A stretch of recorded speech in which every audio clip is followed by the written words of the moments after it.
आज लगभग सभी वैज्ञानिक मानते हैं कि ब्रह्मांड की रचना महाविस्फोट बिग बैंग से हुई। किंतु प्रश्न तो फिर भी है कि ब्रह्मांड बनने से पहले क्या था? शून्य या बिना सितारों वाला आकाश? किंतु यदि खाली जगह भी थी तो वह कहां से आई? जिस सूक्ष्म कण में विस्फोट हुआ वह कहां से आया? अगला प्रश्न है कि भविष्य में यदि ब्रह्मांड नष्ट हो जाए तब क्या बचेगा? वैज्ञानिकों को सबसे अधिक डर लगता है रहस्यमयी कृष्ण पिंडों ब्लैक होल्स से, जो कि दिखाई नहीं देते। वे प्रकाश तक को सोख लेते हैं और आसपास से गुजरने वाले ग्रहों और नक्षत्रों को भी अपने उदर में समा लेते हैं। वैज्ञानिकों का मानना है कि सूर्य जैसे तारों में जब ईंधन समाप्त हो जाएगा तब वे कृष्ण पिंड ब्लैक होल में तब्दील हो जाएंगे और सिकुड़ते जाएंगे। अंत एक विस्फोट के साथ होगा और वे कई नए सितारों को जन्म दे देंगे।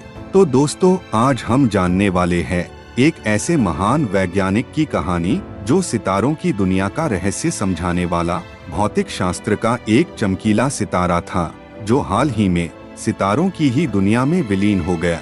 हम बात कर रहे हैं प्रसिद्ध भौतिक शास्त्री स्टीफन हॉकिंस की। आज हम इस कहानी में उसी महान वैज्ञानिक के विषय में अपने दर्शकों को बता रहे हैं। हमारा आग्रह है कि हमारी इस कहानी अवश्य पढ़े। यह संसार जिन अमर व्यक्तित्वों से सज्जित होता है, यह एक ऐसे ही महाव्यक्तित्व की कहानी है। माना जाता है कि स्टीफन हॉकिंस आइंस्टाइन की तरह ही प्रतिभाशाली थे।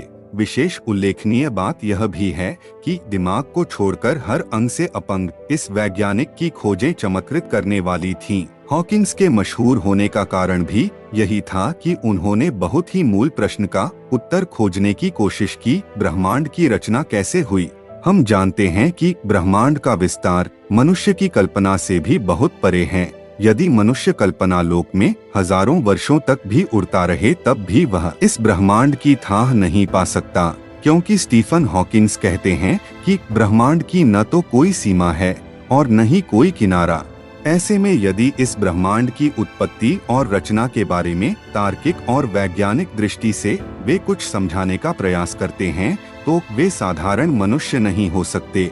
हॉकिंस के अनुसार यदि बिग बैंग के बाद ब्रह्मांड के विस्तार की दर 1 सेकंड के खरबवें हिस्से से भी छोटी हो गई होती तो इससे पहले कि ब्रह्मांड अपने वर्तमान आकार पर पहुंच पाता, वह पुनः संकुचित होकर शून्य हो जाता। दूसरी तरफ अगर विस्तार की दर 1 सेकंड के 10 लाखवें अंश से थोड़ी भी अधिक होती है तो ब्रह्मांड में सितारों और ग्रहों को बनने के लिए जो समय चाहिए वह नहीं मिलता।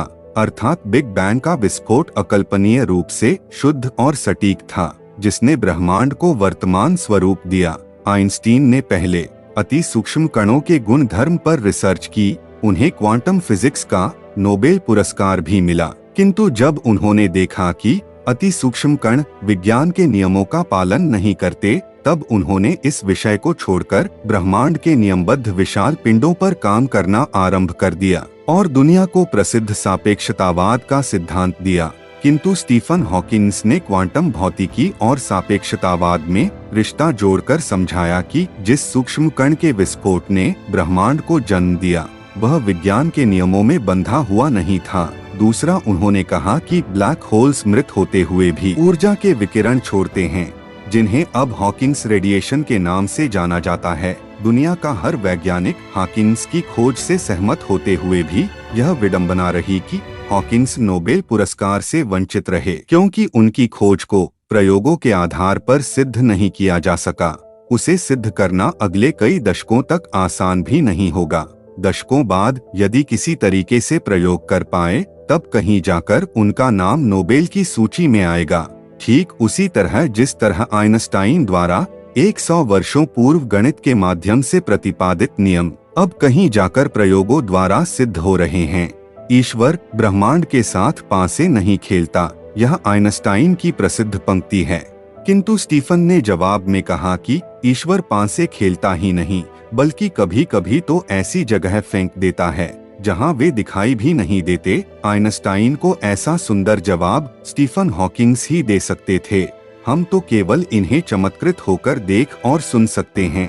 जब भी ऊपर सितारों को देखेंगे तो शायद उनमें हमें हॉकिंस भी दिखाई देंगे, जो अब सितारों के बीच अमर हो चुके हैं। तो दोस्तों, आपको यह वीडियो पसंद आया हो तो लाइक और सब्सक्राइब करके कमेंट में आपको कौन सा साइंटिस्ट बेहद पसंद है वह जरूर लिखिएगा।